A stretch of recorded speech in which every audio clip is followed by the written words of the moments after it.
Hi, we're here at the Hay Literary Festival using the Dept 2050 Energy Calculator to answer questions about future use and production of energy. I'm here with Richard and David from DEC and from National Grid. Now, here's a question that's been sent in. What will be the role of cities in delivering our future energy systems? Passive consumers or active participants? Cities, gents. Well, so cities have got a huge amount of people in them, and so they're real focal points for energy demand. And I think one of the challenges we have is that a lot of our cities have been built over particularly long periods of time.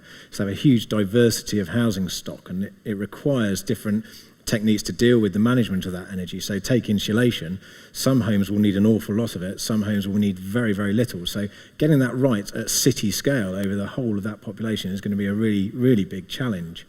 I think the interesting one, though, for me is the recent announcements on new cities, and take the proposed development at Ebbsfleet.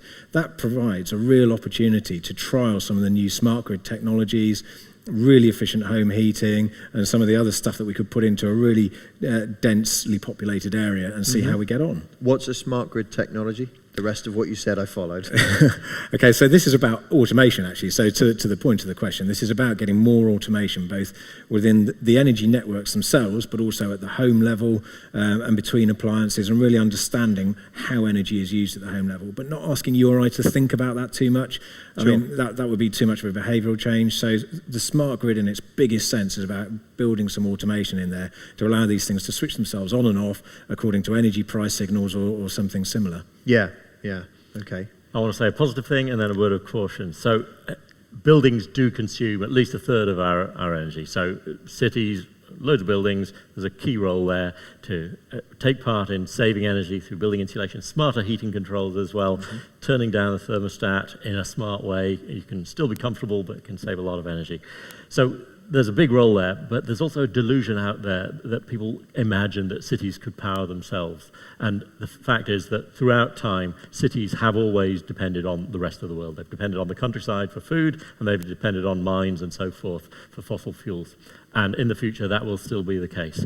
Realistically, there's no way you're going to be able to get the demand of a city down to the level such that it can completely power itself on its own local renewables. Yes, you can have some waste-to-energy facilities, but actually cities need to talk very politely to the rest of the world because they're going to need to get their energy from the countryside still. In the finite amount of space, I live in London, right? Finite amount of space, a lot of people trying to live there, and a huge amount of development. Houses are constantly being worked on, extended and expanded and all the rest of it. Is there something you could do in terms of microgeneration, insulation requirements on any of those developments that would help this along, or is that not financially sensible? I mean, insulation's by and large pretty cheap and pretty easy to fit. I think for most of us it's a let's get on and do it kind of thing, really. There's a bit of building aesthetics. If it's the sort of insulation you have to fit on the outside of a house, or if you put it on the inside walls, you've got a choice to make around how does it look, how does it feel at your home level.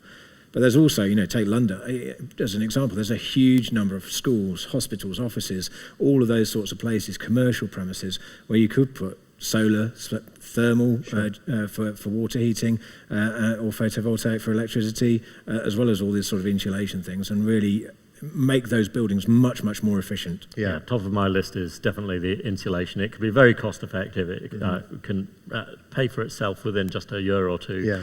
And so whenever you're getting some sort of building work done on the house or redecorating, it's a chance to get a good builder who knows what they're doing to put some extra insulation on the inside or the outside walls.